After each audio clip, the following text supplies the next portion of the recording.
오늘은 저희 신앙훈련 과정 영적 성장 총 8주의 과정에서 절반을 마치는 네 번째 주 시간인데요.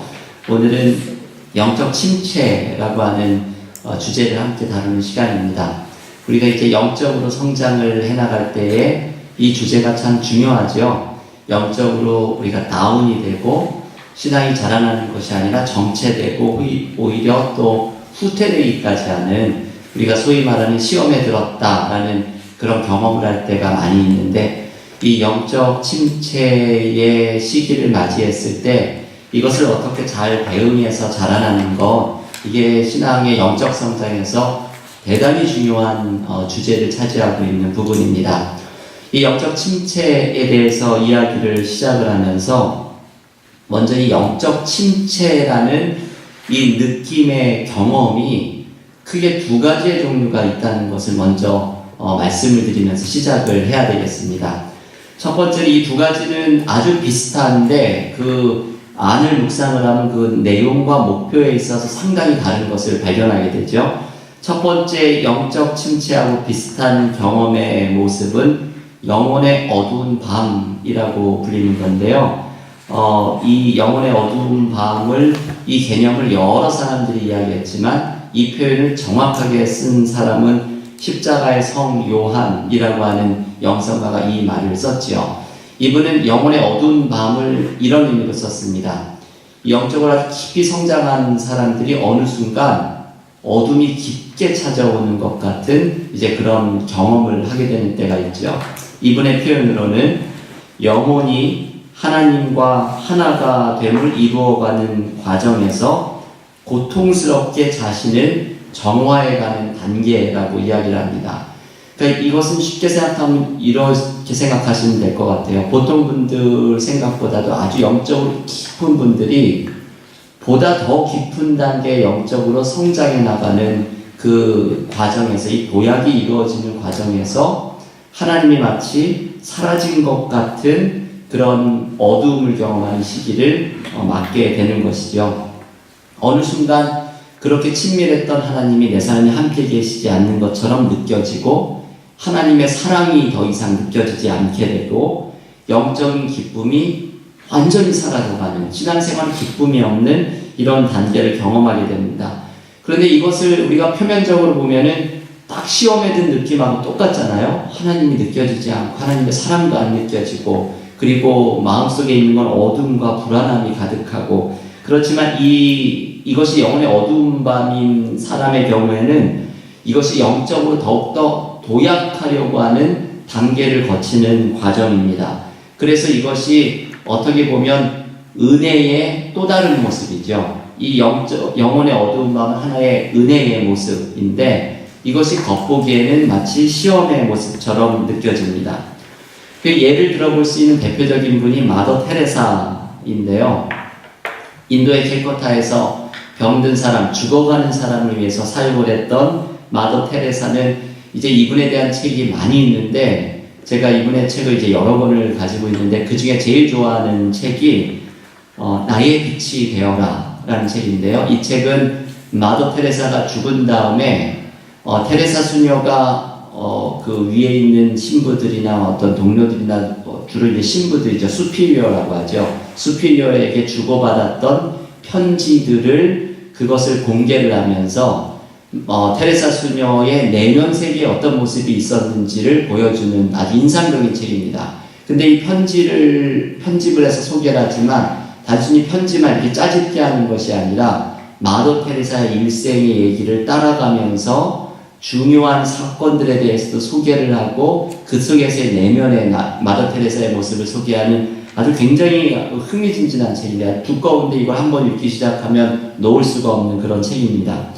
그런데 이 책이 마더 테레사가 세상을 떠난 다음에 출판이 됐을 때 많은 사람들에게 비판을 받았습니다. 왜 비판을 받았는가 하면, 이 책에서 소개되는 마더 테레사의 내면이 공개가 되었더니 테레사 수녀의 내면에 이렇게 깊은 어둠이 있었다는 것을 이제 그 수필이어 장상이라고 하죠. 그 나누는 이야기를 읽으면서 어떤 사람들은 마더 테레사는 알고 보았더니 성녀도 아니고 심지어는 기독교인도 아니다 라고 비판하는 사람들도 있었고, 그 크리스토퍼 히친슨이라고 하는 대표적인 무신론자인 사람은 이 마더 테레사 이 책을 읽고서 마더 테레사가 우리 편이었구나, 아주 우리와 친한 무신론자였구나, 이렇게 이야기를 이제 하기까지도 했습니다. 그 이유는 마더 테레사가 이 책에서 이제 편지에서 이런 고백을 하기 때문이죠. 제가 핸드아웃에 그 인용문 하나 써드렸는데요.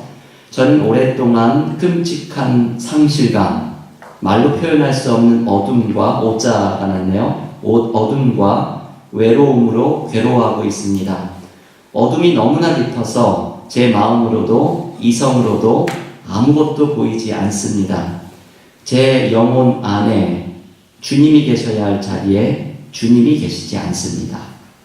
이게 이제 마더 테레사가 이런 표현을 반복해서 얘기하고, 그리고 이제 내 영혼에 있는 그 끔찍한 어두움, 사람들이 아니면 깜짝 놀랄 그 어두움을, 그것 때문에 고통을 받고 있는 이야기가 아주 오랫동안 지속이 되고, 그것을 이제 그 수피리어인 신부에게 나누는 이야기들이 편지에 등장을 합니다.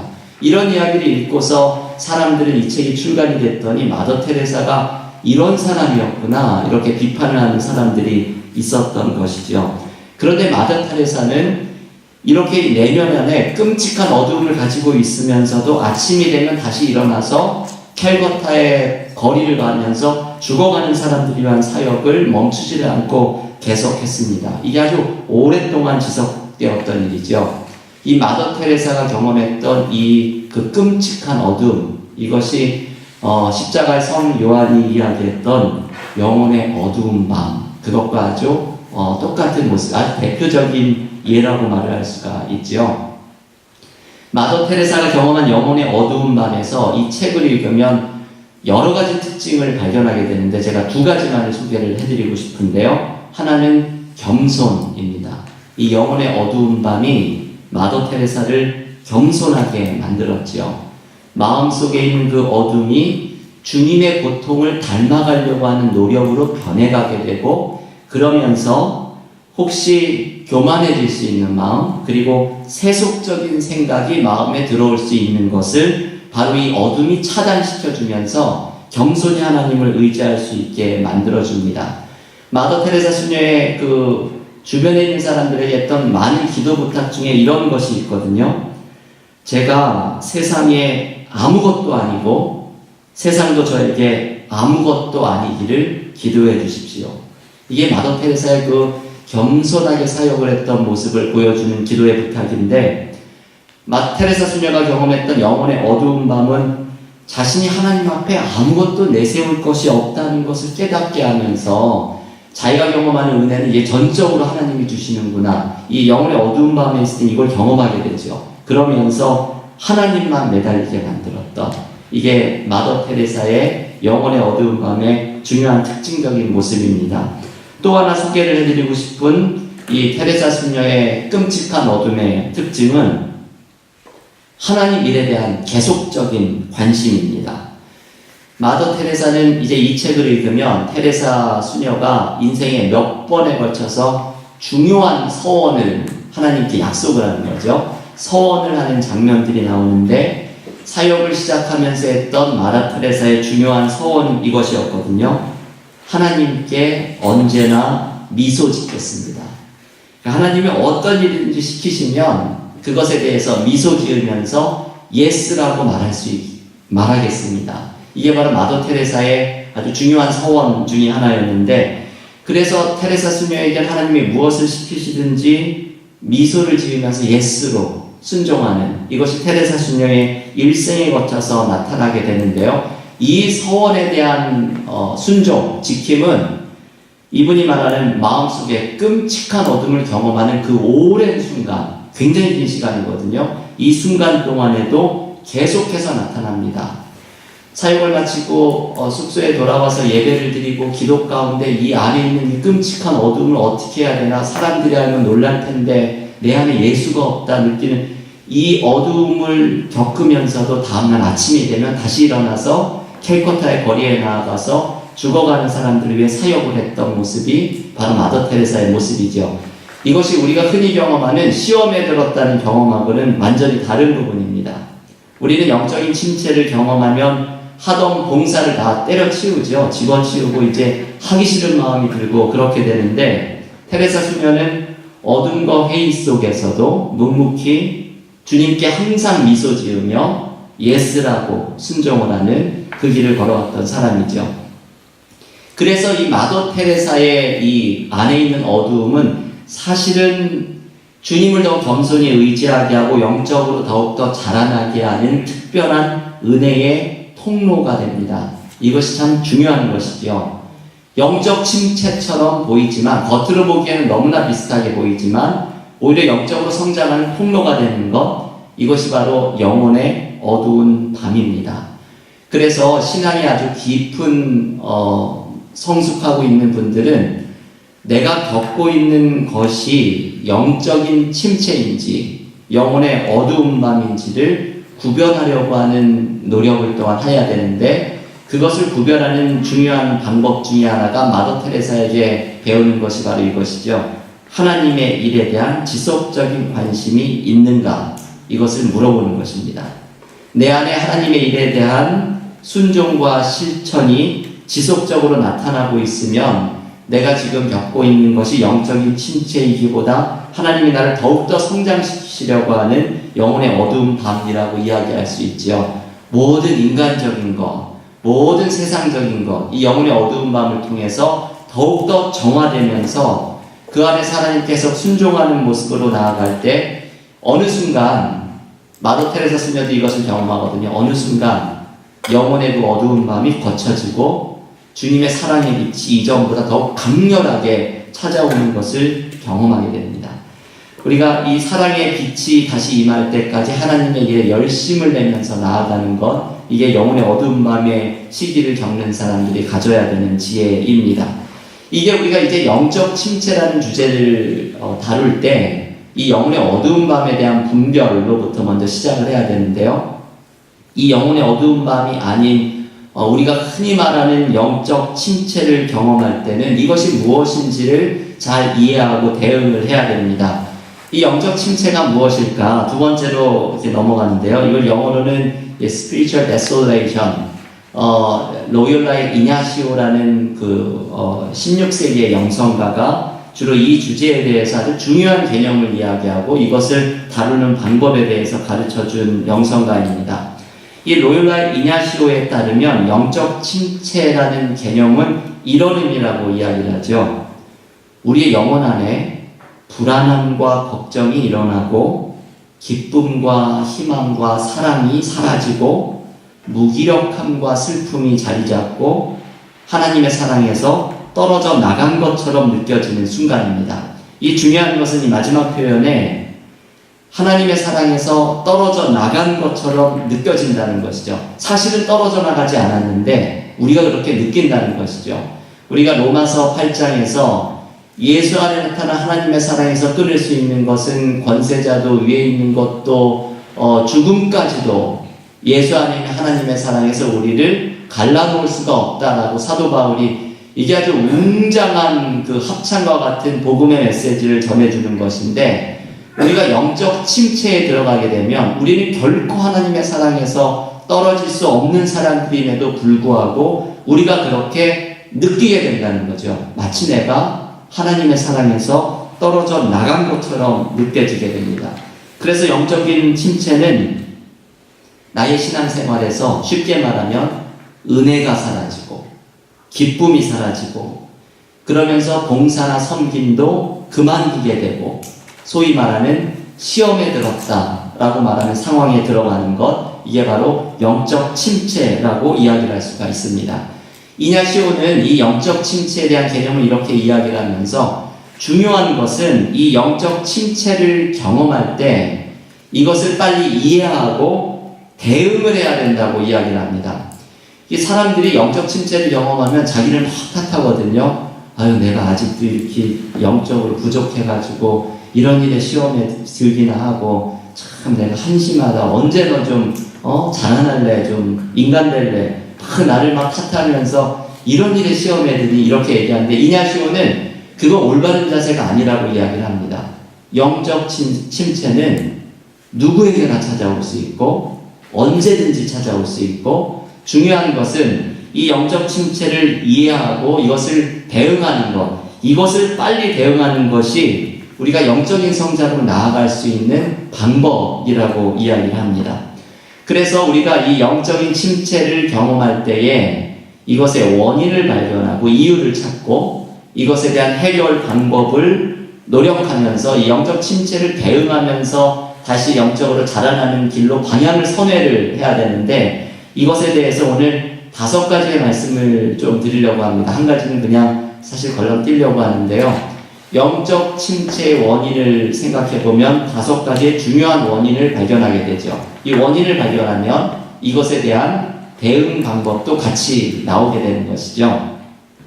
첫 번째는 먼저 이 주제에 대해서 관심이 있으신 분들은 존 파이퍼 목사님의 영적 침체를 극복하라 라는 책이 있는데요. 아주 얇은 책입니다.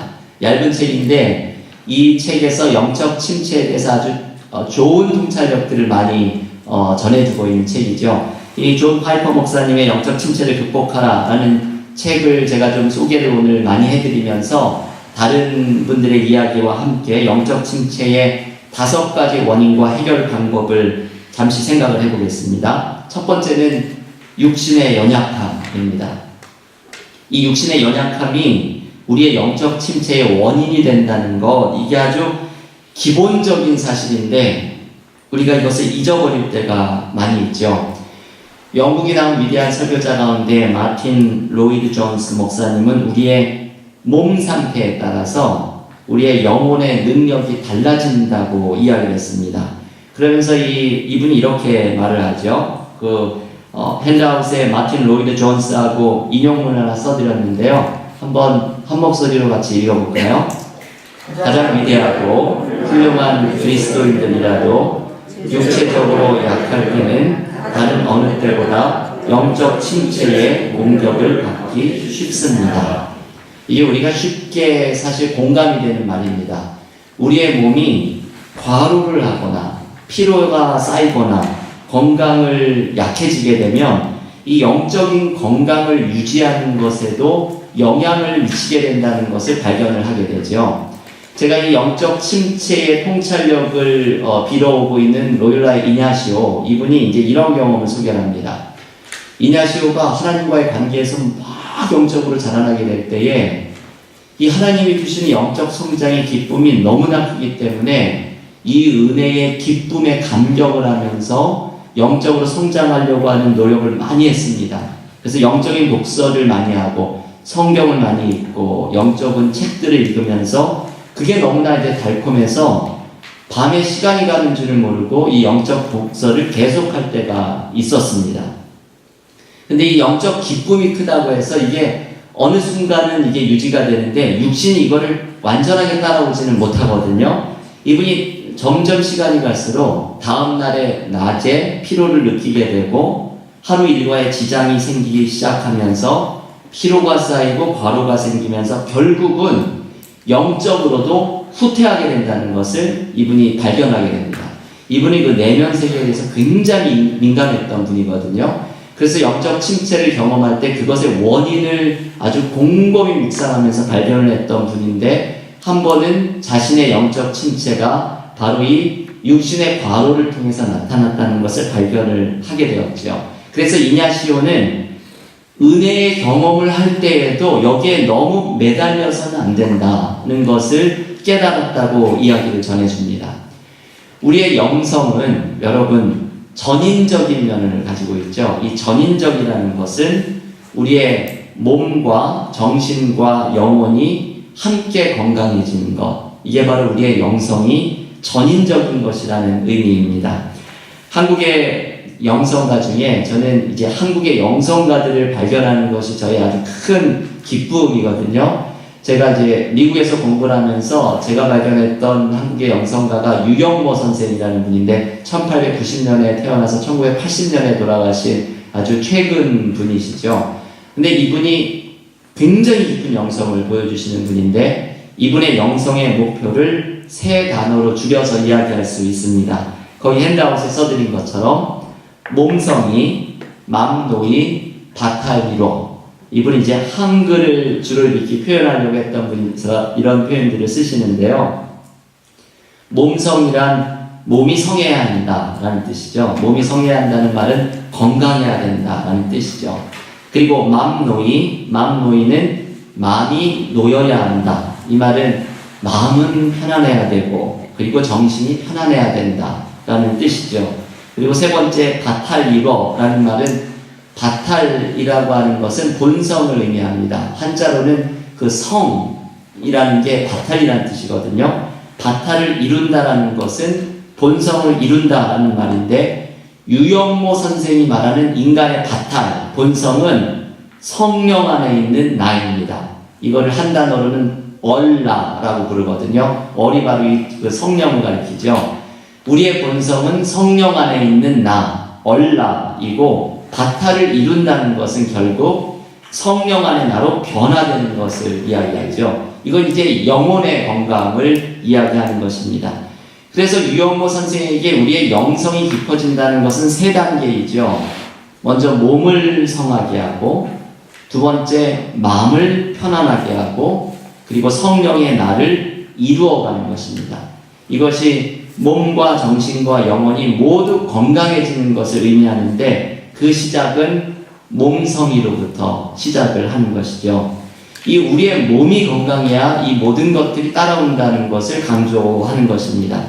그래서 우리는 영적으로 성장을 할 때 하나님께서 우리에게 주신 몸을 건강하게 가꾸어야 합니다. 이 영성이 깊어진다는 말을 이 첫 번째 주제에서 다른 말로 바꾸면 잘 쉬는 것, 그것도 영적 성장의 중요한 훈련이고, 그리고 나를 돌보는 것, 나를 좀 건강하게 돌보는 것, 운동을 좀 하는 것, 이런 것들이 바로 중요한 영성훈련이고, 이 몸성이가 우리의 영적 성장에서 중요한 의미를 차지한다는 것이죠. 영적 침체가 나타나는 것은 우리의 몸이 이것을 잘 돌보지 않는 순간에 영적인 침체로 이어질 수 있다는 것을 우리가 기억을 해야 됩니다.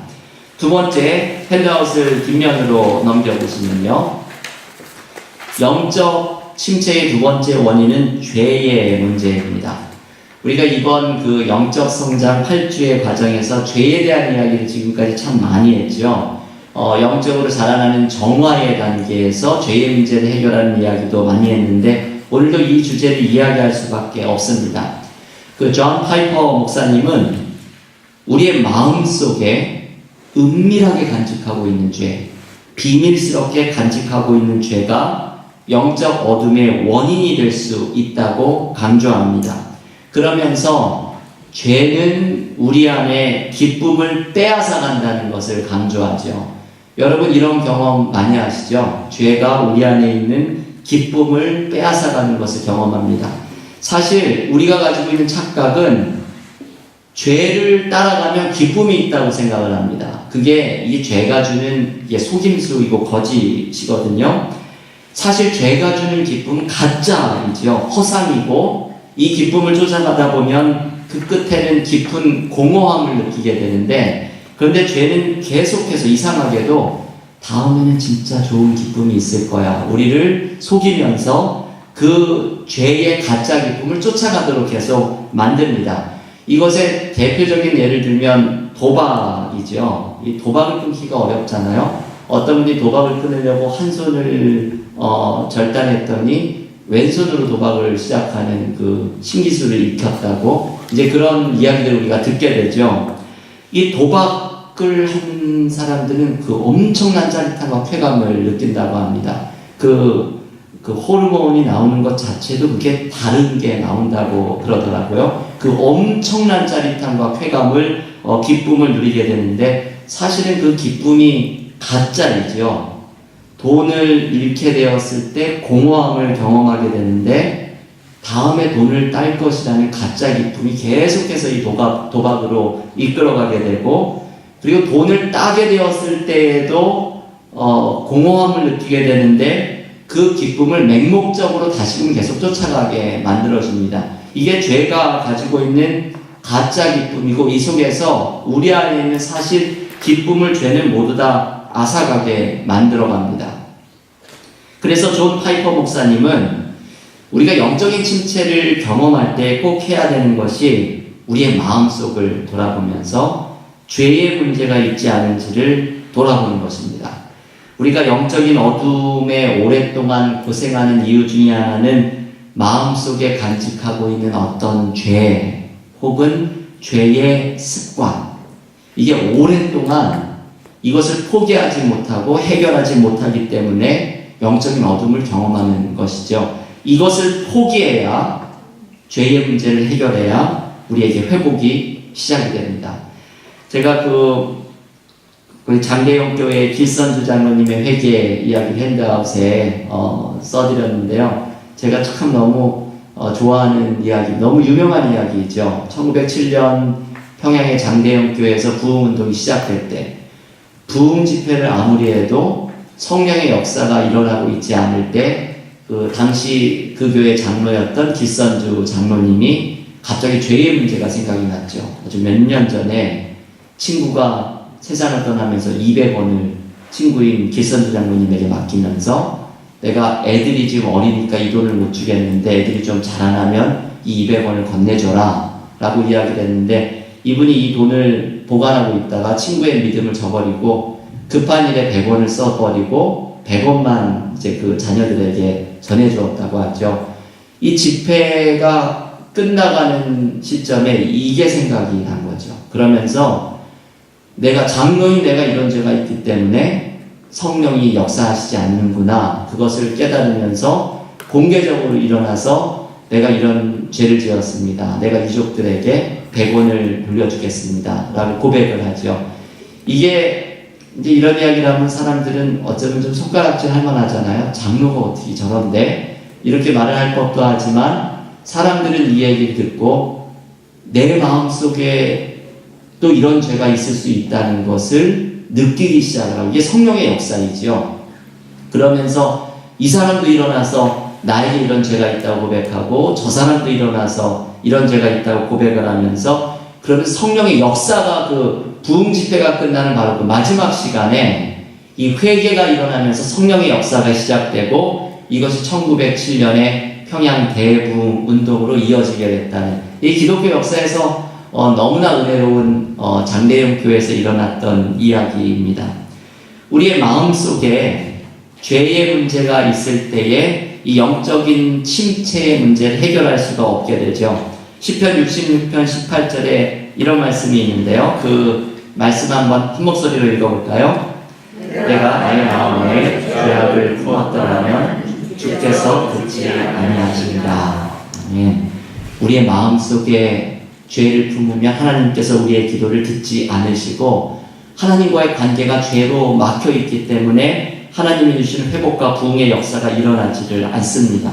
그래서 여러분 영적인 침체를 경험할 때 반드시 해야 되는 것이 이것이죠. 내 마음속에 무엇이 있는가? 내가 해결하지 못한 죄가 있는 것은 없는가? 아직도 내가 끊어내지 못한 죄의 습관이 있는 것은 없는가? 이것을 끊어내는 것이 영적인 침체를 극복할 수 있는 방법입니다. 이것은 성령의 능력을 의지할 때에 가능해지는 방법입니다.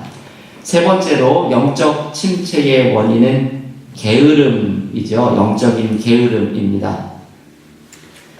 우리가 은혜를 받고서 하나님의 사랑을 강하게 느끼게 되면 영적인 훈련에 열심을 내게 되는데 어느 순간 우리의 삶이 편안해지고 나태해지면서 영적으로 게으름을 피우기 시작합니다. 그래서 교우들께서 가끔 이제 농담처럼 그런 말씀을 하시잖아요. 참 어려운 일 있을 때 새벽 기도 참 잘 나오시다가 좀 요즘 뜸하셨는데 갑자기 새벽 기도를 나오시면 무슨 문제가 또 있구나 이렇게 속으로 생각하는 그 말 들을까봐 싫어가지고 새벽 기도를 안 나온다고 또 얘기하시는 분들도 있으시고 이게 이제 우리들의 모습이죠.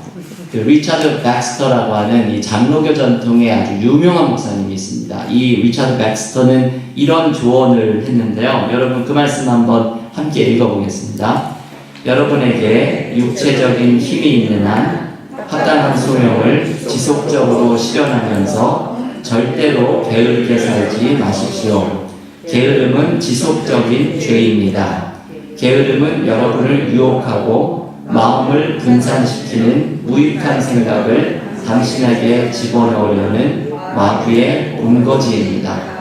이분 아주 강하게 얘기했죠. 게으름은 마귀의 본거지다 라고 이야기를 하십니다. 아주 우리를 화들짝 놀라서 깨게 만드는 그런 표현인데요. 게으름이 우리를 영적으로 침체시키는 죄다라는 사실을 이분은 가르쳐 주려고 하는 것이죠. 그런데 이제 이분이 이야기하는 이 영적인 게으름, 여기에는 일하는 것에 대한 이야기가 많이 들어가지만 사실은 영적 게으름이 영적인 침체의 중요한 원인이다라는 말을 얘기할 때는 단순하게 일하는 것을 싫어하거나 부지런하지 않은 것, 이런 게으름만을 이야기하는 것이 아닙니다. 이 영적인 게으름이라는 말에 들어가는 중요한 개념들은 영적인 나태한 마음이 들어진 것, 무관심해진 것, 영적인 일에 관심이 이제 떠나가는 것, 그리고 느낌이, 영적인 일에 대한 이 느낌이 자꾸 사라져가는 것을 의미하는 것이죠.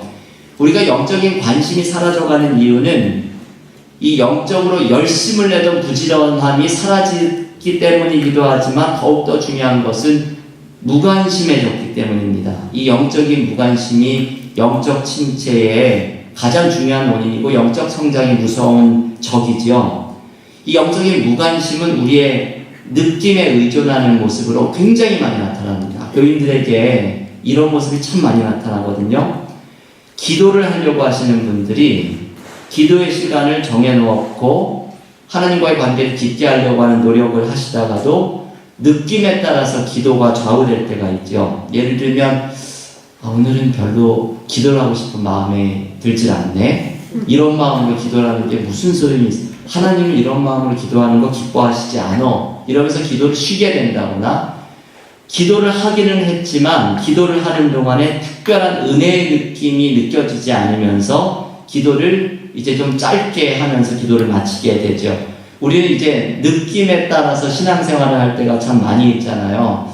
마치 오늘은 별로 밥 생각이 없네 하면서 밥을 좀 굶어뛰지는 않으시고, 이건 절대 건너뛰지 않으시죠. 밥 생각이 없으셔도. 이거 건너뛰면 굉장히 건강에 문제가 생기니까요. 근데 기도는 오늘 좀 느낌이 안 나네 하면 기도를 건너뛸 때가 많이 있습니다. 영성가들이 말하는 영적인 게으름이 바로 이것이죠. 영적인 무관심, 그리고 느낌에 좌우되는 우리의 영적인 생활입니다. C.S. 루이스가 스승이라고 고백을 했던 조지 맥도날드라고 하는 사람은 이런 말을 했다고 하는데요. 짧은 문장이지만 제가 한 문장만 여기 담아왔는데, 느낌에 마음 쓰지 말고 당신이 할 일을 해라. 이게 우리가 생각하는 말이죠. 느낌에 좌우되려고 하지 말고 해야 하는 일을 해라. 이 말을 인용하면서 존 파이퍼 목사님은 이렇게 말을 합니다. 우리 안에 일어나는 잘못된 느낌이 우리를 지배하지 못하게 하라. 이게 조지 맥도날드 목사님이 말한 메시지라는 것이죠. 우리 안에 자꾸 느낌에 따라하다 보면 잘못된 느낌에 지배를 당하게 되는데 거기에 지배가 되지 못하도록 우리를 추스려라라는 말을 합니다.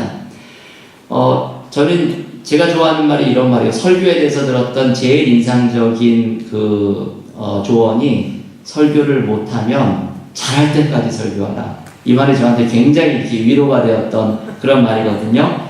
이 영적 침체에서도 이 말을 좀 적용을 해보면 우리의 마음이 기도의 느낌이 들지 않으면, 별로 기도하고 싶은 마음이 들지 않으면 기도의 마음이 뜨거워질 때까지 기도해라. 이 잘못된 느낌에 지배받지 않으려고 하는 노력을 하는 것, 이게 영적 침체를 극복할 수 있는 방법입니다. 그러면 이게 우리 가운데는 게으름의 느낌이 사라지고 영적인 무관심이 사라지면서 다시금 영적 성장의 길로 방향을 틀 수가 있게 되죠. 이 영적 게으름이라고 하는 원인에 그래서 대처하는 방법은 정반대되는 일을 하는 겁니다. 이 느낌이 말하는 것에 정반대되는 일, 게을러지는 일, 무관심해지는 일, 이것에 오히려 반대되는 것에 열심을 내는 거죠. 기도의 느낌이 들지 않은 날엔 기도에 더욱 힘을 쓰고, 성경을 읽고 싶지 않은 기분이 들 때 이 성경을 펴놓고 더욱더 열심히 읽고, 이 잘못된 느낌에 지배받지 않고 정반대로 열심을 낼 때 우리의 게으름과 무관심이 사라지게 되고 영적인 침체를 극복하게 됩니다. 이게 로요라의 이냐시오가 우리에게 가르쳐주는 되게 좀 단순해 보이죠? 근데 이 이냐시오의 이것이 나온 것이 벌써 500년도 넘은 이야기인데 이분의 그 지혜가 많은 사람들에게 도움을 주었는데 그 중에 하나가 영적 침체를 느끼는 그 게으름에 반대되는 것, 영적인 일에 오히려 정반대의 일에 열심을 내는 것, 이게 우리의 영적 침체를 극복할 수 있는 방법입니다. 제가 한국에서 신앙생활을 할 때 오늘 이 말씀을, 이 대목을 준비하면서 제가 한국의 영락교회라는 곳에서 신앙생활할 때 이명수 목사님이라는 분이 이제 담임 목회를 하셨는데요. 이분이 굉장히 점잖으신 분이고 지금은 은퇴하시고는 양평의 모세골, 모두가 새로워지는 골짜기라는 이제 줄임말인데요. 영성 공동체를 이제 사역을 하시는 분인데 이분이 이제 그 영락교회 담임 목회를 하실 때 설교가 제가 그분 영향을 많이 받은 것 같아요. 아주 진지하고 그리고 유머도 없으시고 이제 그런 설교를 하셨는데 제가 늘 그 설교를 들으면서 은혜를 아주 많이 받았습니다. 근데 한 번은 이분이 전 교인을 빵 터지게 만든 그 유머를 한번 구사하신 거예요. 그게 새벽 기도를 잘 나가는 방법이었습니다. 새벽 기도를 잘 나가려면 3가지를 발로 박차고 나와야 가능하다고 말을 하는데요. 제가 이 말씀드렸죠. 첫 번째는 이불을 박차는 거.